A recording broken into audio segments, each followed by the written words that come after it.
Hello friends, मैं हूं सलीम खान, आपका अंग्रेजी ट्रेनर। उज्जवल इजी इंग्लिश के क्लास 11 में आपका स्वागत है।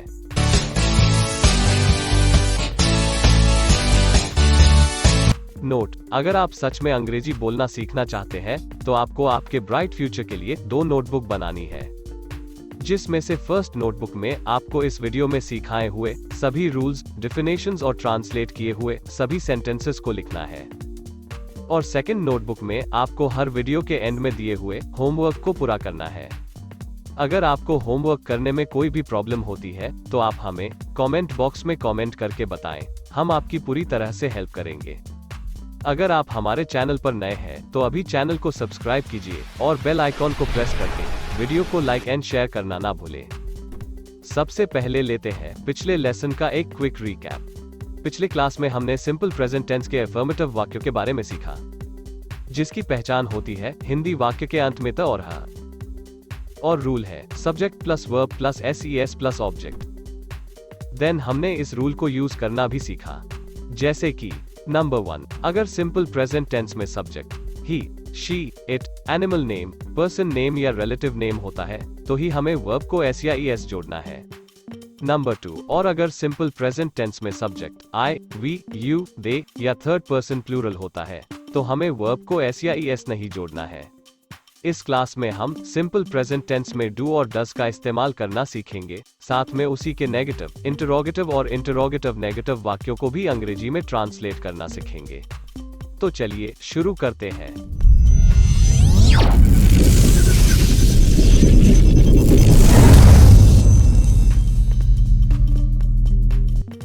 सबसे पहले हम सिंपल प्रेजेंट टेंस के नेगेटिव वाक्य ट्रांसलेट करना सीखेंगे। तो सिंपल प्रेजेंट टेंस का नेगेटिव रूल है सब्जेक्ट प्लस डू या does plus not plus verb plus object. अब समझते हैं इस रूल का इस्तेमाल कैसे करना है। नंबर 1, अगर सिंपल प्रेजेंट टेंस के नेगेटिव वाक्यों में सब्जेक्ट आई, वी, यू, दे और थर्ड पर्सन प्लूरल होता है तो हमें सब्जेक्ट के साथ डू का इस्तेमाल करना है, जैसे कि I do, we do, you do, they do, people do, tigers do. Number 2, और अगर subject he, she, it, animal name, person name या relative name होता है तो हमें सब्जेक्ट के साथ does का इस्तेमाल करना है, जैसे कि he does, she does, it does, Rahul does, father does, tiger does. Number 3, simple present tense के नेगेटिव रूल में do प्लस नॉट को don't और does प्लस नॉट को doesn't बोलना है। Now, let's translate negative sentences in rule. Number 1, मैं college नहीं जाता हूँ। इस वाक्य में मैं सब्जेक्ट ता और हूँ आइडेंटिफिकेशन, जाना वर्ब, नहीं नेगेटिव और बाकी बचा हुआ कॉलेज या ऑब्जेक्ट। अब हम इस वाक्य को रूल में ट्रांसलेट करते हैं। तो इस वाक्य का सब्जेक्ट आई को हमें पहले बोलना है, बाद में डू या डज में से डू बोलकर उसे नॉट लगाना है तो वह बनता है डोंट, उसके बाद वर्ब यानी के गो बोलना है और बाद में ऑब्जेक्ट यानी के कॉलेज बोलना है। तो इस वाक्य का ट्रांसलेशन होता है I don't go college. Number 2, हम अंग्रेजी नहीं बोलते हैं। इस वाक्य में हम सब्जेक्ट ते और है आइडेंटिफिकेशन, बोलना वर्ब, नहीं नेगेटिव और बचा हुआ अंग्रेजी ऑब्जेक्ट। अब हम इस वाक्य को रूल में ट्रांसलेट करते हैं। तो इस वाक्य का सब्जेक्ट वी को हमें पहले बोलना है, बाद में डू या डज में से डू बोलकर उसे नॉट लगाना है तो बनता है डोंट, उसके बाद वर्ब यानी के स्पीक बोलना है और बाद में ऑब्जेक्ट यानी के इंग्लिश बोलना है। तो इस वाक्य का ट्रांसलेशन होता है we don't speak English. Number 3, वे पैसे नहीं बचाते हैं। इस वाक्य में पहला शब्द वे यह सब्जेक्ट, अंत के 2 अक्षर ते और है यह आइडेंटिफिकेशन, बचाना वर्ब और वाक्य में बचा हुआ पैसे यह ऑब्जेक्ट। अब हम इस वाक्य को रूल में ट्रांसलेट करते हैं। तो इस वाक्य के सब्जेक्ट दे को हमें पहले बोलना है, बाद में डू या डज में से डू बोलकर उसे नॉट लगाना है तो बनता है डोंट, उसके बाद वर्ब यानी के सेव को बोलना है और बाद में ऑब्जेक्ट यानी के मनी ऐसे बोलना है। तो इस वाक्य का ट्रांसलेशन होता है they don't save money. Number 4, लोग फिल्में नहीं देखते हैं। इस वाक्य में पहला शब्द लोग यह सब्जेक्ट, अंत के 2 अक्षर ते और है यह आइडेंटिफिकेशन, देखना वर्ब, नहीं यह नेगेटिव और वाक्य में बचा हुआ फिल्में यह ऑब्जेक्ट। अब हम इस वाक्य को रूल में ट्रांसलेट करते हैं।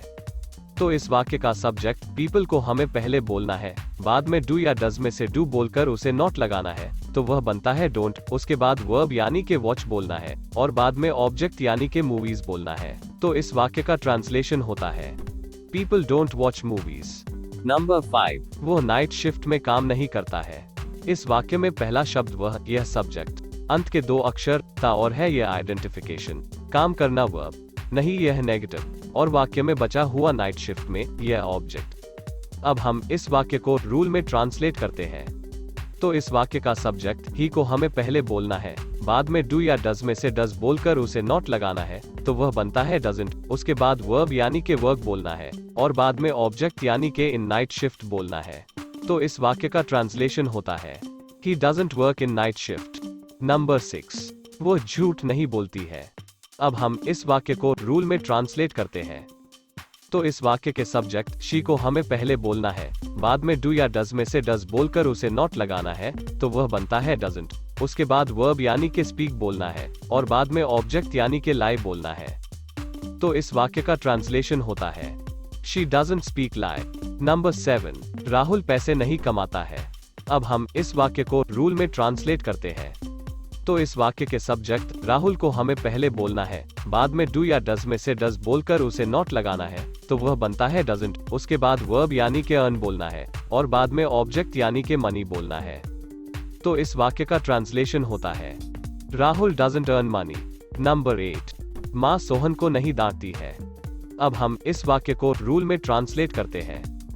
तो इस वाक्य के सब्जेक्ट मदर को हमें पहले बोलना है, बाद में डू या डज में से डज बोलकर उसे नॉट लगाना है, तो वह बनता है डजंट, उसके बाद वर्ब यानी के स्कोल्ड बोलना है और बाद में ऑब्जेक्ट यानी के टू सोहन बोलना है। तो इस वाक्य का ट्रांसलेशन होता है mother doesn't scold to Sohan. Next example, शेर लोगों पर हमला नहीं करता है। अब हम इस वाक्य को रूल में ट्रांसलेट करते हैं। तो इस वाक्य का सब्जेक्ट टाइगर को हमें पहले बोलना है, बाद में डू या डज में से डज बोलकर उसे नॉट लगाना है, तो वह बनता है डजंट, उसके बाद वर्ब यानी के अटैक बोलना है और बाद में ऑब्जेक्ट यानी के ऑन द पीपल बोलना है। तो इस वाक्य का ट्रांसलेशन होता है tiger doesn't attack on the people. Next example, शेर लोगों पर हमला नहीं करते हैं। अब हम इस वाक्य को रूल में ट्रांसलेट करते हैं। तो इस वाक्य का सब्जेक्ट टाइगर को हमें एस लगाकर पहले बोलना है, क्योंकि वह थर्ड पर्सन प्लूरल है, इसलिए डू या डज में से डू बोलकर उसे नॉट लगाना है, तो वह बनता है डोंट, उसके बाद वर्ब यानी के अटैक बोलना है और बाद में ऑब्जेक्ट यानी के ऑन द पीपल बोलना है। तो इस वाक्य का ट्रांसलेशन होता है tigers don't attack on the people. तो यह थे सिंपल प्रेजेंट टेंस के कुछ नेगेटिव सेंटेंसेस। अब हम इंटरोगेटिव सेंटेंसेस को ट्रांसलेट करना सीखेंगे। तो चलिए शुरू करते हैं। सिंपल प्रेजेंट टेंस का इंटरोगेटिव रूल है do oblique does plus subject plus verb plus object plus question mark. Number 1, क्या तुम पुणे में रहते हो? इस वाक्य में शुरू में क्या और अंत में क्वेश्चन मार्क, यह इंटरोगेटिव वाक्य की पहचान है। उसके बाद पहला शब्द तुम, यह सब्जेक्ट, अंत के 2 अक्षर ते और हो, आइडेंटिफिकेशन, रहना वर्ब और वाक्य में बाकी बचा हुआ पुणे में, यह ऑब्जेक्ट। अब हम इस वाक्य को रूल में ट्रांसलेट करते हैं। तो इस वाक्य में अकॉर्डिंग टू सब्जेक्ट डू को पहले बोलना है, बाद में सब्जेक्ट यानी के यू बोलना है, उसके बाद वर्ब यानी के लिव बोलना है और बाद में ऑब्जेक्ट यानी के इन पुणे बोलना है। तो इस वाक्य का ट्रांसलेशन होता है do you live in Pune? Number 2, क्या वे अंग्रेजी बोलते हैं? इस वाक्य में शुरू में क्या और अंत में क्वेश्चन मार्क, यह इंटरोगेटिव वाक्य की पहचान है।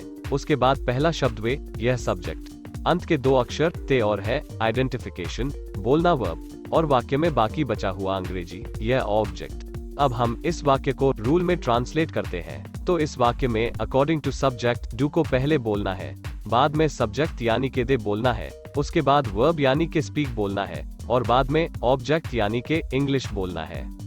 तो इस वाक्य का ट्रांसलेशन होता है do they speak English? Number 3, क्या वह कॉलेज जाता है? इस वाक्य में शुरू में क्या और अंत में क्वेश्चन मार्क, यह इंटरोगेटिव वाक्य की पहचान है। उसके बाद पहला शब्द वह, यह सब्जेक्ट, अंत के 2 अक्षर ता और है, आइडेंटिफिकेशन, जाना वर्ब और वाक्य में बाकी बचा हुआ कॉलेज, यह ऑब्जेक्ट। तो इस वाक्य में अकॉर्डिंग टू सब्जेक्ट डज को पहले बोलना है, बाद में सब्जेक्ट यानी के ही बोलना है, उसके बाद वर्ब यानी के गो बोलना है और बाद में ऑब्जेक्ट यानी के कॉलेज बोलना है। तो इस वाक्य का ट्रांसलेशन होता है does he go college? Number 4, क्या वो कॉल सेंटर में काम करती है? इस वाक्य में भी शुरू में क्या और अंत में क्वेश्चन मार्क, यह इंटरोगेटिव वाक्य की पहचान। उसके बाद पहला शब्द वह, यह सब्जेक्ट, अंत के दो अक्षर ती और है, आइडेंटिफिकेशन, काम करना वर्ब, और वाक्य में बाकी बचा हुआ कॉल सेंटर में यह ऑब्जेक्ट। तो इस वाक्य में अकॉर्डिंग टू सब्जेक्ट डस को पहले बोलना है, बाद में सब्जेक्ट यानी के शी बोलना है, उसके बाद वर्ब यानी के वर्क बोलना है, और बाद में ऑब्जेक्ट यानी के इन कॉल सेंटर बोलना है। तो इस वाक्य का ट्रांसलेशन होता है, does she work in call centre. Number 5, क्या पिताजी चाय पीते हैं? इस वाक्य में भी शुरू में क्या और अंत में क्वेश्चन मार्क, यह इंटरोगेटिव वाक्य की पहचान। उसके बाद पहला शब्द पिताजी, यह सब्जेक्ट, अंत के दो अक्षर ते और है, आइडेंटिफिकेशन, पीना वर्ब, और वाक्य में बाकी बचा हुआ चाय, यह ऑब्जेक्ट। तो इस वाक्य में अकॉर्डिंग टू सब्जेक्ट डस को पहले बोलना है, बाद में सब्जेक्ट यानी के फादर बोलना है, उसके बाद वर्ब यानी के ड्रिंक बोलना है, और बाद में ऑब्जेक्ट यानी के अ टी बोलना है। तो इस वाक्य का ट्रांसलेशन होता है, डस फादर ड्रिंक अ टी? नंबर 6, क्या तुम होमवर्क पूरा करते हो? तो इस वाक्य में अकॉर्डिंग टू सब्जेक्ट डू को पहले बोलना है, बाद में सब्जेक्ट यानी के यू बोलना है, उसके बाद वर्ब यानी के कंप्लीट बोलना है, और बाद में ऑब्जेक्ट यानी के द होमवर्क बोलना है। तो इस वाक्य का ट्रांसलेशन होता है, do you complete the homework? Number 7, क्या वे क्रिकेट खेलते हैं? तो इस वाक्य में अकॉर्डिंग टू सब्जेक्ट डू को पहले बोलना है, बाद में सब्जेक्ट यानी के दे बोलना है, उसके बाद वर्ब यानी के प्ले बोलना है, और बाद में ऑब्जेक्ट यानी के द क्रिकेट बोलना है। तो इस वाक्य का ट्रांसलेशन होता है, do they play the cricket? Number 8, क्या लोग एक दूसरे को मदद करते हैं? तो इस वाक्य में अकॉर्डिंग टू सब्जेक्ट डू को पहले बोलना है, बाद में सब्जेक्ट यानी के पीपल बोलना है, उसके बाद वर्ब यानी के हेल्प बोलना है, और बाद में ऑब्जेक्ट यानी के टू ईच अदर बोलना है। तो इस वाक्य का ट्रांसलेशन होता है, do people help to each other? Number 9, क्या सरकार गरीबों को मदद करती है? तो इस वाक्य में अकॉर्डिंग टू सब्जेक्ट डस को पहले बोलना है, बाद में सब्जेक्ट यानी के गवर्नमेंट बोलना है, उसके बाद वर्ब यानी के हेल्प बोलना है, और बाद में ऑब्जेक्ट यानी के द पुअर्स बोलना है। तो इस वाक्य का ट्रांसलेशन होता है, does government help to the poors? Number 10, क्या सचिन फुटबॉल खेलता है? तो इस वाक्य में अकॉर्डिंग टू सब्जेक्ट डस को पहले बोलना है, बाद में सब्जेक्ट यानी के सचिन बोलना है, उसके बाद वर्ब यानी के प्ले बोलना है, और बाद में ऑब्जेक्ट यानी के द फुटबॉल बोलना है। तो इस वाक्य का ट्रांसलेशन होता है, does Sachin play the football? तो यह थे सिंपल प्रेजेंट टेंस के कुछ इंटरोगेटिव सेंटेंसेस। अब हम इंटरोगेटिव नेगेटिव वाक्यों को ट्रांसलेट करना सीखेंगे। तो चलिए शुरू करते हैं। सिंपल प्रेजेंट टेंस का इंटरोगेटिव नेगेटिव रूल है, do oblique does plus subject plus not plus verb plus object plus question mark. Number 1, क्या तुम वहां नहीं जाते हो? इस वाक्य में शुरू में क्या, बीच में नहीं, और अंत में क्वेश्चन मार्क, यह इंटरोगेटिव नेगेटिव वाक्य की पहचान है। उसके बाद पहला शब्द तुम, यह सब्जेक्ट, अंत के दो अक्षर ते और हो, आइडेंटिफिकेशन, जाना वर्ब, और वाक्य में बाकी बचा हुआ वहां, यह ऑब्जेक्ट है। तो इस वाक्य में अकॉर्डिंग टू सब्जेक्ट डू को पहले बोलना है, बाद में सब्जेक्ट यानी के यू बोलना है, उसके बाद नॉट बोलकर वर्ब यानी के गो बोलना है, और बाद में ऑब्जेक्ट यानी के दे बोलना है। तो इस वाक्य का ट्रांसलेशन होता है, do you not go there? Number 2, क्या वे कोई काम नहीं करते हैं? तो इस वाक्य में भी अकॉर्डिंग टू सब्जेक्ट डू को पहले बोलना है, बाद में सब्जेक्ट यानी के दे बोलना है, उसके बाद नॉट बोलकर वर्ब यानी के डू बोलना है, और बाद में ऑब्जेक्ट यानी के एनी वर्क बोलना है। तो इस वाक्य का ट्रांसलेशन होता है, do they not do any work? Number 3, क्या वो कार नहीं चलाता है? तो इस वाक्य में भी अकॉर्डिंग टू सब्जेक्ट डस को पहले बोलना है, बाद में सब्जेक्ट यानी के ही को बोलना है, उसके बाद नॉट बोलकर वर्ब यानी के ड्राइव बोलना है, और अंत में ऑब्जेक्ट यानी के अ कार बोलना है। तो इस वाक्य का ट्रांसलेशन होता है, does he not drive a car? Number 4, क्या वो चाय नहीं पीती है? तो इस वाक्य में भी अकॉर्डिंग टू सब्जेक्ट डस को पहले बोलना है, बाद में सब्जेक्ट यानी के शी बोलना है, उसके बाद नॉट बोलकर वर्ब यानी के ड्रिंक बोलना है, और अंत में ऑब्जेक्ट यानी के अ टी बोलना है। तो इस वाक्य का ट्रांसलेशन होता है, does she not drink a T? Number 5, क्या सचिन क्रिकेट नहीं खेलता है? तो इस वाक्य में भी अकॉर्डिंग टू सब्जेक्ट डस को पहले बोलना है, बाद में सब्जेक्ट यानी के सचिन बोलना है, उसके बाद नॉट बोलकर वर्ब यानी के प्ले बोलना है, और अंत में ऑब्जेक्ट यानी के द क्रिकेट बोलना है। तो इस वाक्य का ट्रांसलेशन होता है, does Sachin not play the cricket? तो यह थे सिंपल प्रेजेंट टेंस के नेगेटिव, इंटरोगेटिव और इंटरोगेटिव नेगेटिव के कुछ एग्जाम्पल्स। नेक्स्ट क्लास में हम सिंपल प्रेजेंट टेंस के इंटरोगेटिव और इंटरोगेटिव नेगेटिव वाक्यों के यस या नो में आंसर कैसे देने हैं, इसके बारे में सीखेंगे। अब हम आपको कुछ होमवर्क दे रहे हैं, जिसमें आपको सिंपल प्रेजेंट टेंस के सेंटेंसेस आपके होमवर्क बुक में ट्रांसलेट करने हैं। नंबर 1, हम अंग्रेजी बोलते हैं। नंबर 2, वे सोहन को मिलते हैं। नंबर 3, वो पैसे नहीं बचाता है। नंबर 4, सोहन काम नहीं करता है। नंबर 5, क्या तुम ऑफिस जाते हो। नंबर 6, क्या वो घर में काम करती है। नंबर 7, क्या रवि फिल्में नहीं देखता। नंबर 8, क्या वह कार नहीं चलाती। आज के क्लास में इतना ही। अब मिलते हैं अगले क्लास में, तब तक के लिए कीप प्रैक्टिसिंग।